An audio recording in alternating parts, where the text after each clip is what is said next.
खबरों का सिलसिला शुरू करते हैं सुपरफास्ट 100 में। मैं हूं आपके साथ अनुराग मुस्कान। मैं हूं आपके साथ चित्रा त्रिपाठी। बड़ी खबर से करेंगे शुरुआत। दिल्ली यूनिवर्सिटी के ग्रेजुएशन कोर्स को लेकर अभी भी स्थिति साफ नहीं हुई है। गतिरोध तोड़ने के लिए आज शाम 5 बजे होने वाली यूजीसी स्टैंडिंग कमेटी और डीयू की बैठक भी रद्द हो गई है। 55,000 छात्रों को अब तक भी नहीं पता कि उनका एडमिशन होगा कब।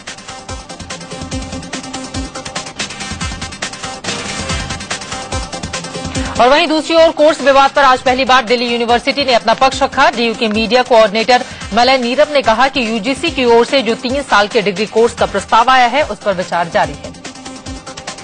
जो हमने प्रस्ताव हमें मिला है, जिस पर हम विचार कर रहे हैं, वो पाठ्यक्रम 3 साल का है। इस प्रस्ताव को लागू करने के लिए हमें अधिक समय नहीं चाहिए होगा।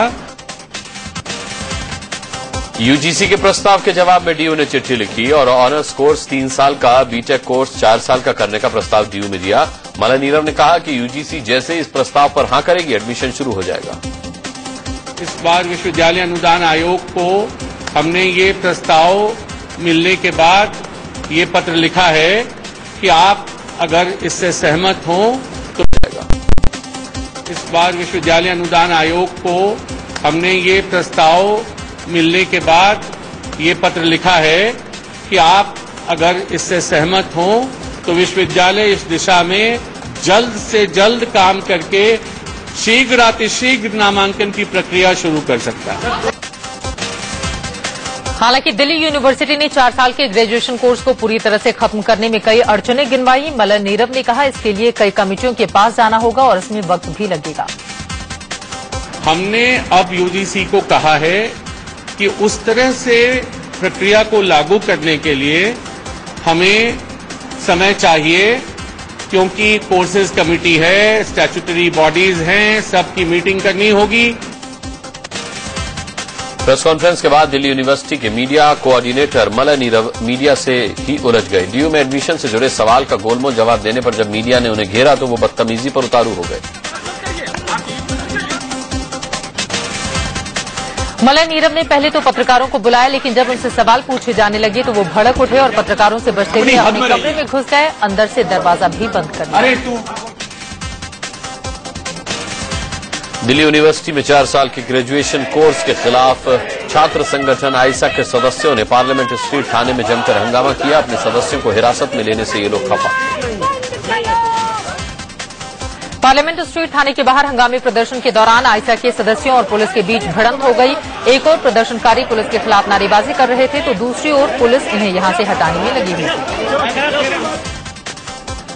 जब पार्लियामेंट स्ट्रीट थाने पर आइसा के सदस्यों का हंगामा नहीं रुका तो पुलिस ने धक्का मुक्की शुरू कर दी। प्रदर्शनकारियों को घसीटकर थाने के अंदर ले जाया गया। दरअसल आइसा ने पहले ही से ही ऐलान कर रखा था कि दोपहर 12 बजे राष्ट्रपति भवन की ओर मार्च करेंगे। आइसा के सदस्य मार्च निकालते उसके पहले ही पुलिस आ धमकी और उन्हें पकड़कर पुलिस वैन में डालकर थाने ले आई, जिससे आइसा के बाकी सदस्य भड़क उठे। हालांकि हो हंगामे के बाद पुलिस आइसा के 3 सदस्यों के प्रतिनिधि मंडल को राष्ट्रपति से मिलवाने ले गई। छात्र नेताओं ने राष्ट्रपति के सामने 4 साल के ग्रेजुएशन कोर्स को खत्म करने की मांग की।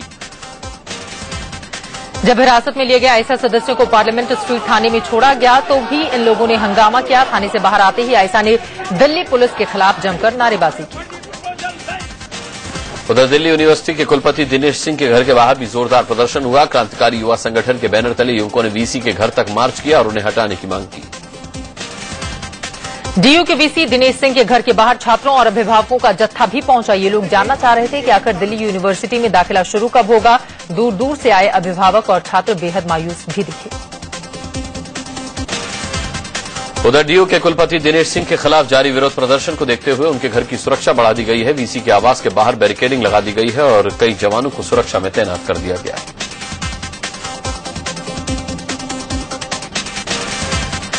दिल्ली की पटियाला हाउस कोर्ट ने नेशनल हेराल्ड अखबार केस में कांग्रेस अध्यक्ष सोनिया गांधी और राहुल गांधी को समन भेजा है। कोर्ट ने उनके अलावा सैम पित्रोदा, ऑस्कर फर्नांडिस और मोतीलाल वोरा को भी समन भेजकर 7 अगस्त को कोर्ट में पेश होने का आदेश दिया।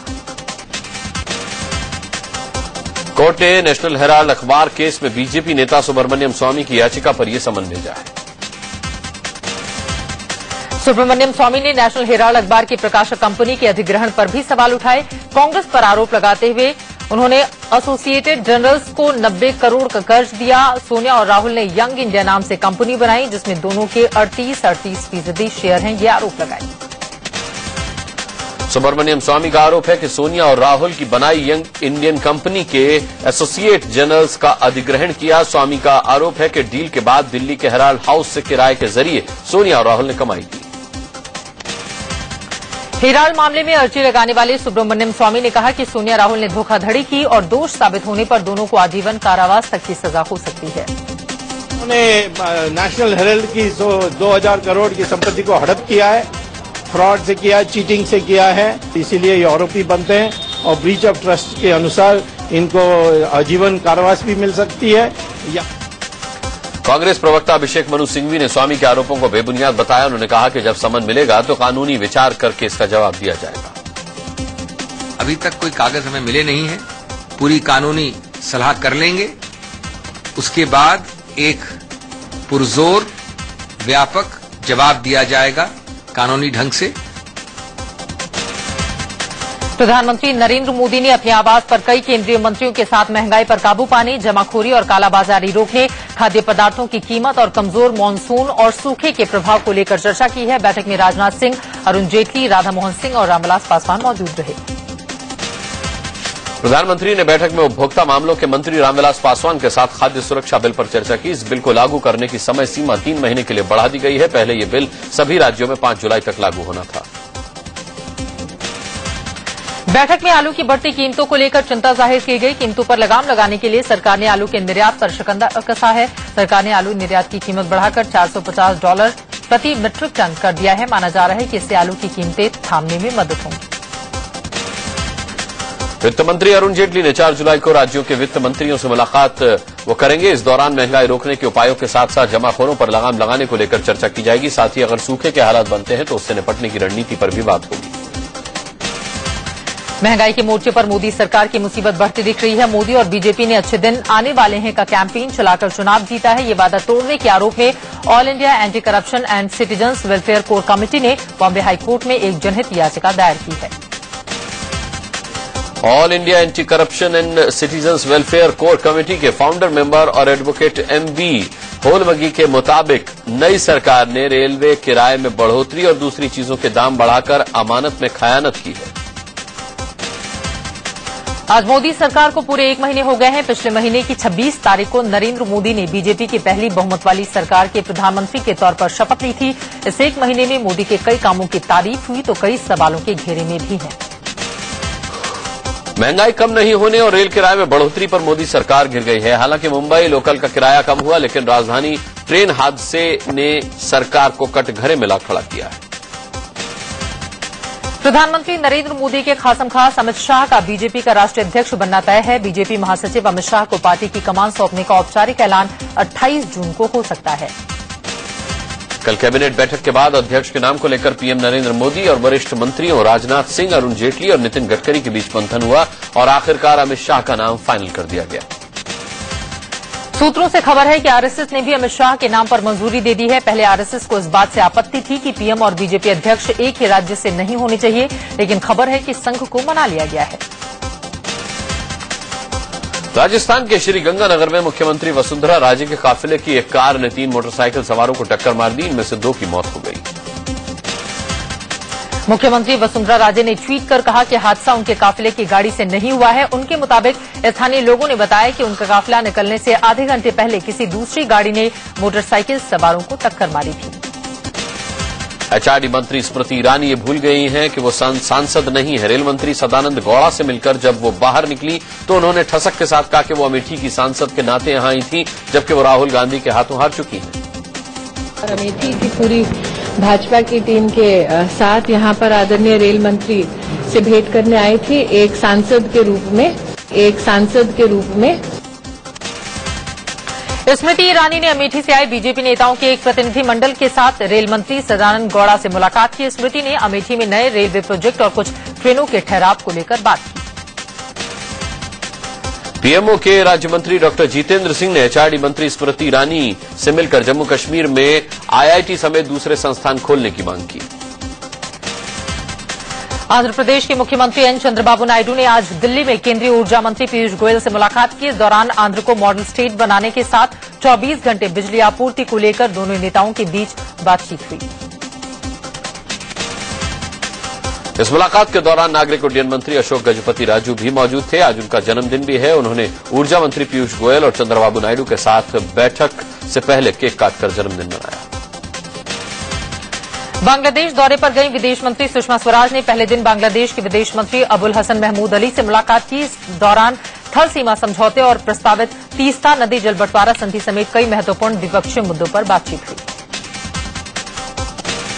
इस मुलाकात के दौरान सुषमा स्वराज ने अवैध प्रवास का मुद्दा भी उठाया।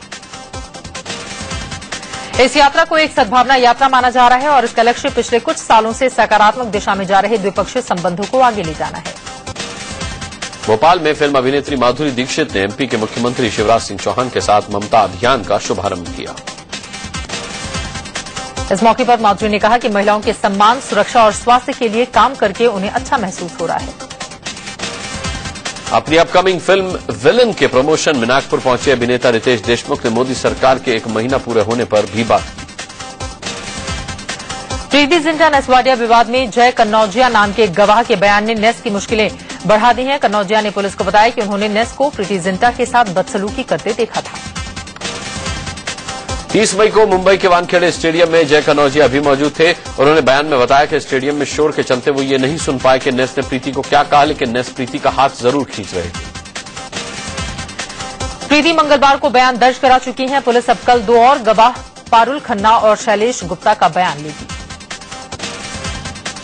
रेप के आरोप में गिरफ्तार एक्टर शाहरुख खान के ड्राइवर को मुंबई कोर्ट ने 1 जुलाई तक पुलिस कस्टडी में भेज दिया है। ड्राइवर पिंटू मिश्रा पर अभिनेत्री और पूर्व क्रिकेटर अजहरुद्दीन की पत्नी संगीता बिजलानी की नाबालिग नौकरानी से रेप का आरोप है। शाहरुख खान के ड्राइवर पिंटू मिश्रा को कल बांद्रा पुलिस ने संगीता बिजलानी की नौकरानी से रेप के इल्जाम में गिरफ्तार किया था। आरोप है कि शाहरुख का ड्राइवर पिंटू मिश्रा संगीता बिजलानी की नौकरानी को झांसा देकर 20 जून को नाला सोपारा ले गया था और वहां उससे रेप किया। तारीख को उसके घर पे लेके जाने के बहाने उसको लेके गया और नाला सोपारा में एक होटल पे लेके उसको रेप किया।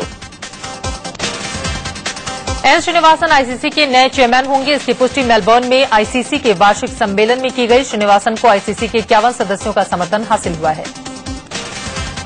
पहले आईसीसी में चेयरमैन का कोई पद नहीं होता था। इसके लिए आईसीसी के संविधान में बदलाव किया गया, जिस पर 8 फरवरी को सिंगापुर में आईसीसी बोर्ड ने सहमति जताई। श्रीनिवासन को आईसीसी का चेयरमैन बनने से रोकने से सुप्रीम कोर्ट के इनकार के बाद ही उनका रास्ता साफ हो गया था। दिल्ली वालों को आज एक नई मेट्रो लाइन की सौगात मिली है। केंद्रीय सचिवालय से मंडी हाउस तक की मेट्रो सेवा आज से शुरू हो गई। इस नई लाइन के शुरू हो जाने से नोएडा, वैशाली और द्वारका रूट के यात्रियों को काफी फायदा हुआ है। केंद्रीय सचिवालय से मंडी हाउस मेट्रो स्टेशन तक का ये रूट पूरी तरह से अंडरग्राउंड है और इसके बीच में 2 नए स्टेशन भी बनाए गए हैं। वाराणसी में साईं भक्तों ने पालकी यात्रा निकालकर शंकराचार्य स्वरूपानंद सरस्वती के खिलाफ जमकर नारेबाजी की। अरुणाचल प्रदेश की राजधानी ईटानगर में बंद के दौरान छात्रों और पुलिस में भिड़ंत हो गई। पुलिस पिटाई में all Arunachal Pradesh student union के अध्यक्ष कामता बुरी तरह से घायल भी हो गए। पुलिस की पिटाई के विरोध में आपसू ने अरुणाचल बंद को एक दिन के लिए बढ़ा दिया है। आपसू के इस बंद का असर भी देखने को मिल रहा है। उसको मद्देनजर रखते हुए, जो इनजस्टिस को लेते हुए, स्टेट गवर्नमेंट का जो फेलियर को लेते हुए 24 आवर्स को हम कंटिन्यू कर रहे हैं। दिल्ली में एक तेज रफ्तार ऑडी कार ने सुभाष नगर रेड लाइट पर एक ऑटो को टक्कर मार दी। दिल्ली में देर रात हादसे की एक और दर्दनाक तस्वीर सामने आई। मयूर विहार इलाके में एक तेज रफ्तार वैगनार मारुति स्विफ्ट से जा टकराई। यमुना एक्सप्रेसवे पर एक बार फिर रफ्तार का कहर दिखा। जेवर टोल प्लाजा के पास दिल्ली से आगरा की ओर जा रही एक कार तेज रफ्तार ट्रक से टकरा गई। इंदौर में एक चलती कार में आग लगने से हड़कंप मच गया। गनीमत रही वक्त रहते कार में सवार लोग बाहर निकल आए।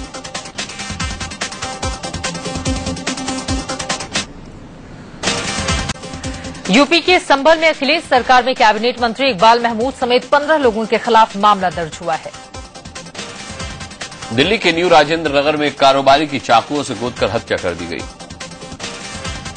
गाजियाबाद के साहिबाबाद में एक पार्क में एक युवक का शव मिलने से सनसनी मच गई। दिल्ली के विश्वास नगर में बदमाशों ने एक व्यापारी से 22 लाख रुपए लूट लिए। मुंबई से सटे ठाणे में छात्रा के साथ रेप का मामला सामने आया है। पुलिस मामले की जांच कर रही है। मुंबई से सटे ठाणे में पुलिस ने एक बंगले में चल रही रेप पार्टी पर छापा मारा और 14 लड़कियों समेत 29 लोगों को गिरफ्तार कर लिया। छत्तीसगढ़ के भिलाई में पुलिस ने एक होटल में छापेमारी कर रेप पार्टी बंद करवाई। दिल्ली में अक्षरधाम के पास होंडा सिटी कार से पुलिस ने शराब बरामद की है। भारी बारिश के बाद असम में ब्रह्मपुत्र और उसकी सहायक नदियों ने कहर बरपाना शुरू कर दिया है। असम में बाढ़ ने कामरूप, लखीमपुर, दरांग, सोनितपुर और उदलगुरी जिलों में तबाही मचा दी है। गूगल बॉय के नाम से मशहूर कौटिल्य पंडित ने आज हरिद्वार में शंकराचार्य स्वामी स्वरूपानंद सरस्वती से दीक्षा ली है। शंकराचार्य मठ में स्वामी स्वरूपानंद सरस्वती ने कौटिल्य को आध्यात्म की दीक्षा दी। ट्रैफिकिंग और ड्रग्स के खिलाफ दिल्ली में वॉकथन का आयोजन किया गया और इस वॉकाथन में भारी संख्या में लोग जुटे। अमरनाथ यात्रा का पहला जत्था शुक्रवार को जम्मू से रवाना होगा। यात्रा की शुरुआत बालटाल के रास्ते की जाएगी। अहमदाबाद में मशहूर भगवान जगन्नाथ की 137वीं रथ यात्रा रविवार को धूमधाम से निकाली जाएगी। ऑस्ट्रेलियन ओपन के पहले दौर में साइना नेहवाल ने चीन की सुन यू को हरा दिया है। नोवाक जोकोविच ने विंबलडन टेनिस टूर्नामेंट के दूसरे दौर में चेक गणराज्य के रादेक स्टेपनेक को हरा दिया। पाकिस्तान के पूर्व तेज गेंदबाज शोएब अख्तर ने 20 साल की लड़की रुबाब के साथ निकाह रचाया।